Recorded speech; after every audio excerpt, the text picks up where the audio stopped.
านเหนือแล้วก็เป็นบ้านใต้พี่น้องเป็นเงินไม้งามมาแซงทางที่พี่น้องเลย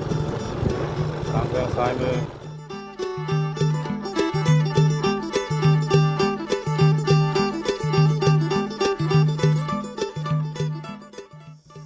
สบายดีพี่น้องหมดสู่ผู้ทุกคนตอนนี้บ่าวสอนอยู่ที่บ้านหนองเฮือทองใต้เมืองไซบุรีแขวงสวรรณเขตคลิปนี้ก็จะเก็บภาพบรรยากาศสองข้างทางชนบทลาวให้พี่น้องเขาได้เบิ่งได้ชมกันเนาะสิไปทางบ้านท่าขามลัดออกใส่บ้านนาสังเป็นจังใดนั้นก็ให้พี่น้องเขาที่ตามรับชมไปพร้อมๆกันเนาะที่บ้านเหนือแล้วก็เป็นบ้านใต้พี่น้องนี่เป็นบ้านใต้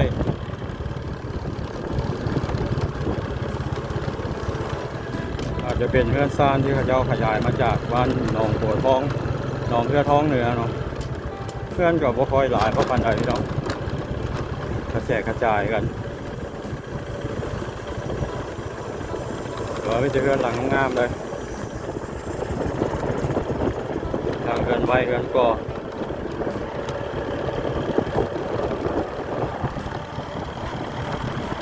บ้านนี้บ่าวสอนช่วยทายพี่น้องได้เบิ่งได้ชมเชิญยังแล้วเนาะวันนี้มาผ่านทางนี้ก็เลยเก็บภาพบรรยากาศให้ได้เบิ่งได้ชมเติมมาระยะฤดูร้อนบ้านอยู่ใจกลางป่าเนาะอยู่ใกล้ป่าพี่น้อง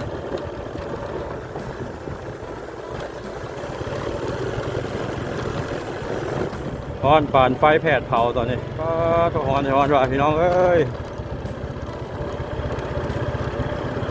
ร้อนอารีอาโล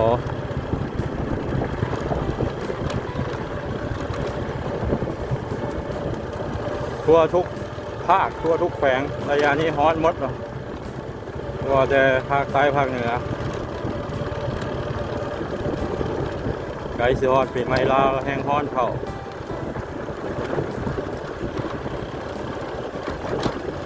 อีกบ่พอเท่าไรมื้อพี่น้องประมา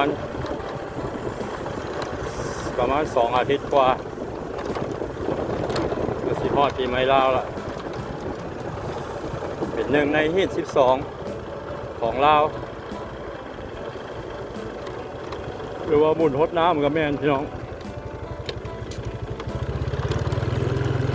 ตามแคมน้ำตามห้วยห้องต่างๆนะเขาพากันไปลิ่นน้ำเพราะว่าอากาศมันร้อนมาทั้งโซนนี้ก็ยังเป็นบ้านหนองเงือทองอยู่ได้บ้านเป็นบ้านใหญ่อยู่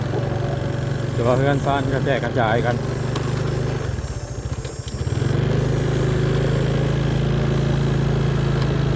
บ้านหนองเงือทองใต้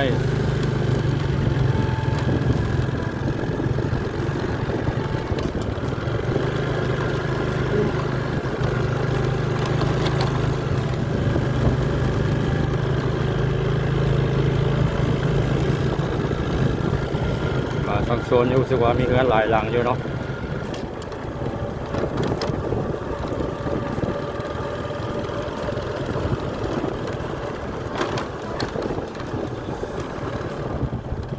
สีคือในพี่น้องเงินหลาย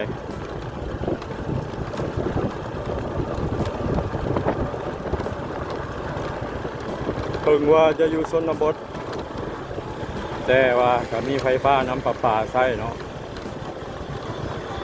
สิ่งอำนวยความสะดวกขั้นพื้นฐานมีสัญญาณอินเทอร์เน็ตสัญญาณโทรมีหมดพี่น้องมีแต่ทางปูยางกำลังวางแผนที่จะเฮ็ดอยู่เนาะอดใจรอเพราะว่าการเฮ็ดเส้นทางมันใช้งบประมาณหลายพี่น้องประมาณยังมหาศาลด้วยล่ะ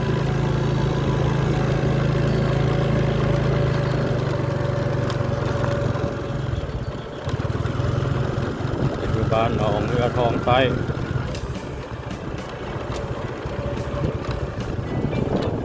เงินแต่ละหลังรัวมีคนอยู่วัดพี่น้องเป็นหลังน้อยหลังใหญ่วัยรุ่นวัยหนุ่มบางคนก็พุ่นละไปทำงานอยู่ทางประเทศไทย ก็นิยมไปหาเงินอยู่ทางฝั่งคนพี่น้องกันพอทางเขตเมืองไซบูรีเมืองหนองบกแล้วก็เมืองอื่นๆรายได้ดีดูวัดบ้านหนองเรือทองใต้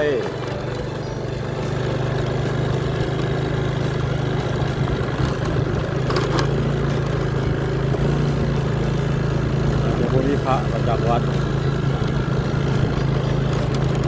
ตามชนบทลาวหลายบ้านยังบ่ค่อยมีพระบ่ค่อยมีจั่วคนหลายเป็นวัดทางในเมืองก็พอมีอยู่พี่น้องกันที่ในเมืองหลายเดี๋ยวนี้ในเมืองก็ตัวอยากมีหลายนะ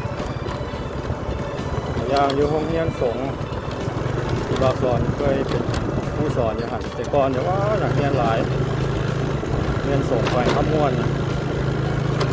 200-300นักเรียนมาเดี๋ยวนี้100 ฝ่ายเจ้ากับบวช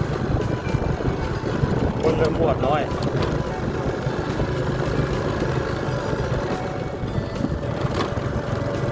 ยุคเศรษฐกิจฝืดเครื่องยุคน้ำมันแพงพี่น้องตอนนี้อยู่แล้วลิตร40,000หรอบอก40 กว่า 40,000 กว่านะ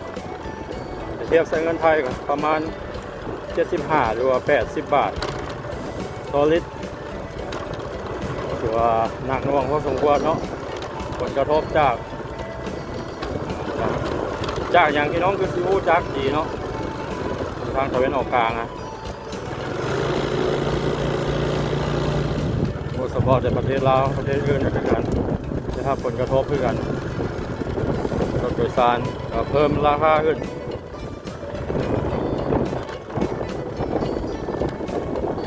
การค้าขายก็ดูว่ายุ่งยากพี่น้องเลยน้ำมันแพงเนี่ยเส้นทางไปตามป่าโคกป่าเล่าพี่น้องวิทจากบ้านหนองเนื้อทองมาหรือกับโบคอยมีเงินคนละวันทอดคนละบ้านทาขามประมาณ6-7 กิโลเมตรเส้นทางไปตามป่าตามตรงจะเสียงแมงจักรจันทร์กาเป็นตาคล้องเป็นตาคล้องกระป๋อมตาหาแย่ไข่มดแดงพี่น้อง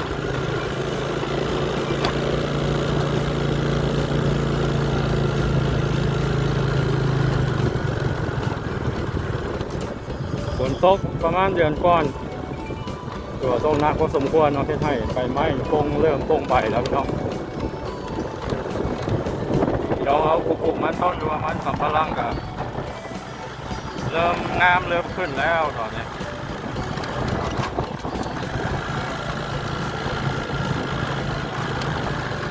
ฝนตกมาหลายทิศแล้วพี่น้องเลยแต่ว่าจะไปตกใส่ปีใหม่ลาวหรือว่าสงกรานต์เนี่ยแต่ละปีมักเป็นเท่านั้นกำลังเรียนบุญมวนอยู่บัดฝนพายุมาจักหมากเข็บจักลมจักอย่างละพี่น้องแต่ละปีมักเป็นหรือบ่ฮอดปีใหม่แบบปุ๊บบ่ตกเอาแนวนอนบ่ได้เนาะครับธรรมชาติ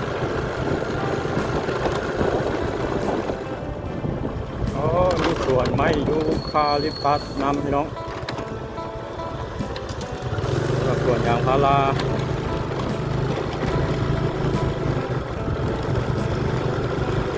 ก็ปลูกไม้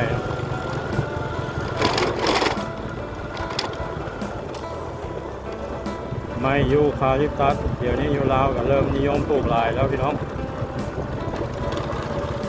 แต่ว่ามีบริษัทรับซื้อไปเฮ็ดเฟอร์นิเจอร์ก็ได้หรือว่าไปเฮ็ดส่งเข้าโรงงานผลิตเยื่อผลิตกระดาษ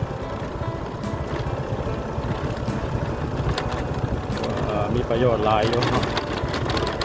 เป็นไม้เศรษฐกิจแต่ก็ยังบ่สู้ยางพาราเนี่ยยางพาราเขาจะปลูกหลายกว่า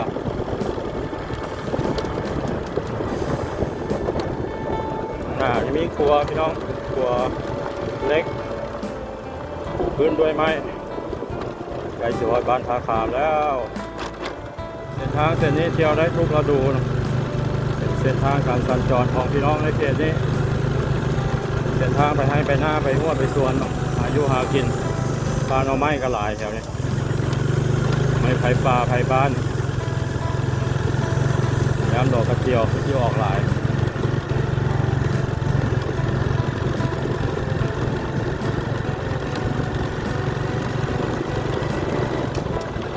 ต้นไม้ต้นตอกก็ยังหลายอยู่พี่น้องอุดมสมบูรณ์อยู่เนาะชนบทลาวยังอนุรักษ์รักษาไว้ตรงที่ตัดไปแล้วก็ปลูกทดแทนใหม่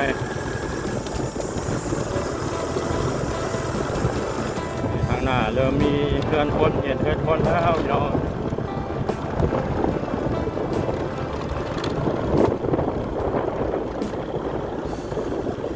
ตั้งเพื่อนอยู่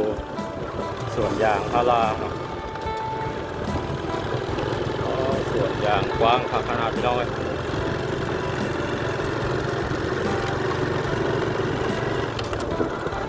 สวนยางหลายเยอะแถวนี้สวนยางพาราทั้งนั้นเลยไปทางเมืองหินบูนแขวงขมวนแห้งหลายที่รถไปตามทางมีแต่สวนยางทั้งหมดมีแต่เฒ่าแก่มีแต่คนมีเงินเนาะเจ้าขายยาง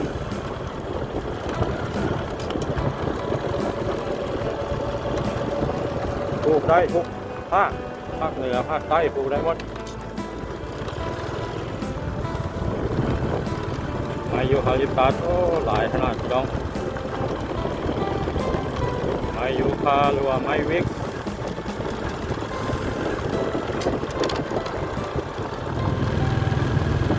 แถวนี้ก็ปลูกอ้อยหลายพี่น้องใกล้โรงงานน้ำตาลมิตรลาวบ้านแจ้งแฮด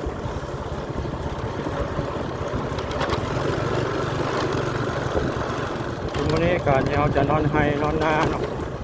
นอนอยู่หัวอยู่สวนผมมีไฟฟ้าไม่ได้ยากพี่น้องมีโซล่าเซลล์แจ้งมุดชีพอันนี้มีเงินซื้อเนาะแต่ก่อนนี่ยากได้ตะเกียงพี่น้องเลยเราก่อนจะเคยนอนนาก่อนเป็นเด็กน้อยเคยไปนอนน้ำพ่อเฒ่ากับพ่อนาอยู่ไก่เพื่อนเนี่ยทานมันเที่ยวยากพี่น้องเลยไปนอนหน้าสมัยแต่ก่อนมีแล้วไฟฟ้าเดี๋ยวนี้สบายโซล่าเซลล์ตอนบ้านท่าคามแล้วเป็นบ้านใหญ่บ้านหนึ่งในเมืองไซบุรีเนาะบ้านใหญ่เลยแล้วท่าคามเนี่ยยาวเหยียด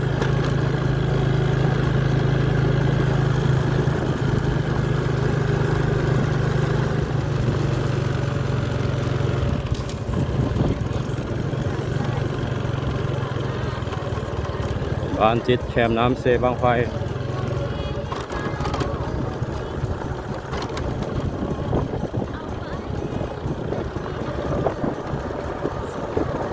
จะมีหลายพุ่มเนาะมีหลายพุ่มในบ้านท่าคามอาจจะประมาณ3 พุ่มหรือ4 พุ่มนี่แหละนาบริเวณนาแซง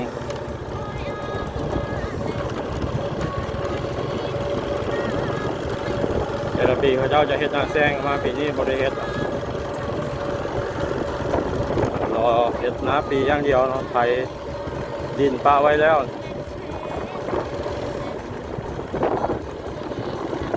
นี่ก็เป็นอีกกลุ่มหนึ่งเนาะมีเส้นทางไปรัดไปใส่พลบ้านแจ้งแฮดโรงงานน้ำตาลทางเข้าไปในบ้านแคมน้ำเซบางไฟ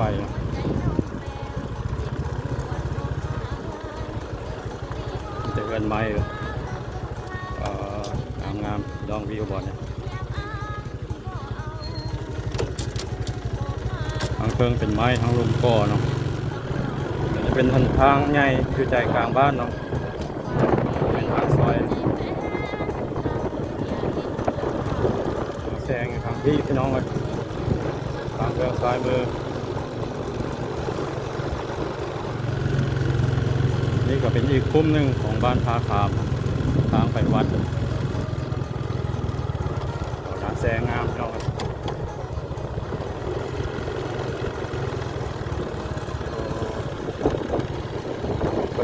กรีตเนาะทางเข้าวัด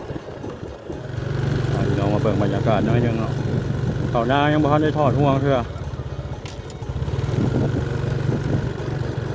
แต่ว่าเขางามพอสมควรหญ้าก็งามพี่น้องงามทั้งสอง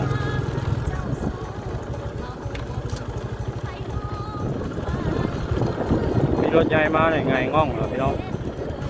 ใครจะมีลมมีรถโดยสารในตำนานรถสองแถวโอ้ฝาพี่กับเฮ็ดนาแซงพี่น้องหรือว่านาปรังอันนี้ก็ลัดไปใส่ถนนใหญ่ถนนหมายเลข11ทางลงนครไก่สอนพรหมวิหารสวรรณเขตเส้นทางเรียบแคมป์ของว่าลัดออกไปทางเซโนก็ได้คือกันออกมาซอดใส่ถนนใหญ่แล้วพี่น้องถนนหมายเลข11เลี้ยวขวาเป็นไปทางเมืองหนองบกไปทางพระพนมเลี้ยวซ้ายลงทางโตแขวงสวรรณเขตบ้านนาสังเมืองไซบุรีถัดไปก็เป็นบ้านท่าข้อไปหาใส่น้ำมันรถก่อนพี่น้องน้ำมันสิหมดหรอที่มีน้ำมันหรือบ่น้ำมันแพงน้ำมันขาดตอนนี้พี่น้องมาฮอนี้มาสอนกับพี่ชิปนี้ไว้ซ้ำนี้ก่อนชิปหน้าพบกันใหม่สบายดี